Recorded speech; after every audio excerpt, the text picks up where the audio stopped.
Hello everyone, কেমন আছেন সবাই? আশা করি ভালো। এখন বাজারে বিভিন্ন রকম সবজি পাওয়া যায় আর সেই সবের মধ্যে কাকরোল একটি। এই কাকরোলকে তো আপনারা অনেকভাবেই রান্না করে খেয়েছেন, তাই না? আজকে আমি তাকে একটু ভিন্ন একটা রেসিপি করে দেখাবো। সেটা হচ্ছে মসুরের ডাল দিয়ে কাকরোল ভাজি। এটা খেতে দারুণ মজাদার। যারা এখনো এটা খাননি প্লিজ একবার হলেও ট্রাই করে খেয়ে দেখেন। আশা করি অনেক ভালো লাগবে। চলুন শুরু করি।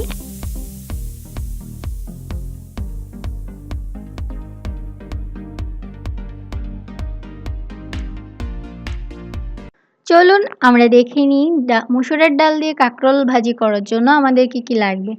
এখানে লাগছে অবশ্যই কাঁকরোল।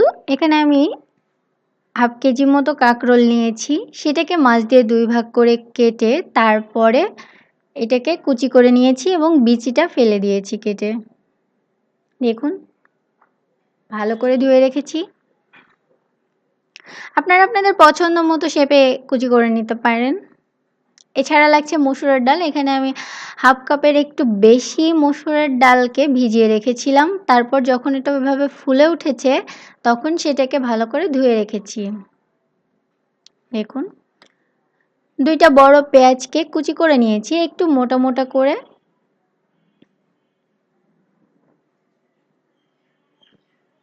দেখুন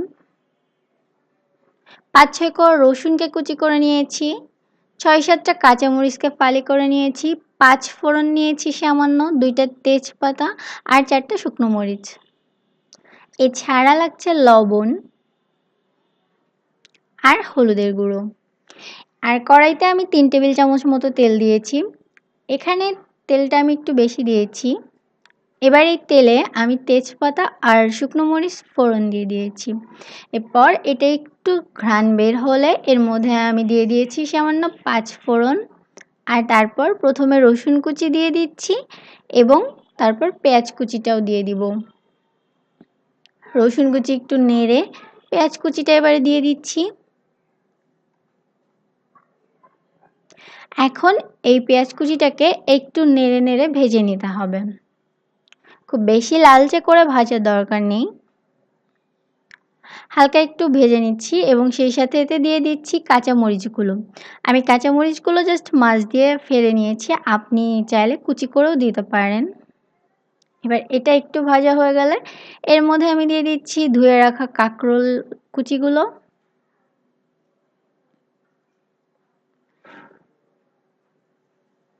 কাঁকরোল দেওয়া হয়ে গেছে। এবার এর মধ্যে আমি দিয়ে দিচ্ছি সামান্য লবণ আর দিয়ে দিচ্ছি হাফ চা চামচের মতো হলুদের গুঁড়ো। লবণের আসলে পরিমাণটা আপনি আপনার স্বাদ মতো দিবেন। এবার এটাকে একটু নেড়ে চেড়ে দিচ্ছি। ২ থেকে ৩ মিনিট মতো কাঁকরোলগুলো একটু নেড়ে নিলাম। তারপর এতে আমি মিশিয়ে দিচ্ছি এই যে ডাল, মসুরের ডাল, যেটাকে আমি ভালো করে ভিজিয়ে রেখেছিলাম এবং ফুলে উঠলে ধুয়ে রেখেছিলাম। মসুরের ডালটা দিয়ে এর সঙ্গে ভালো করে আবারও মিশিয়ে দিচ্ছি।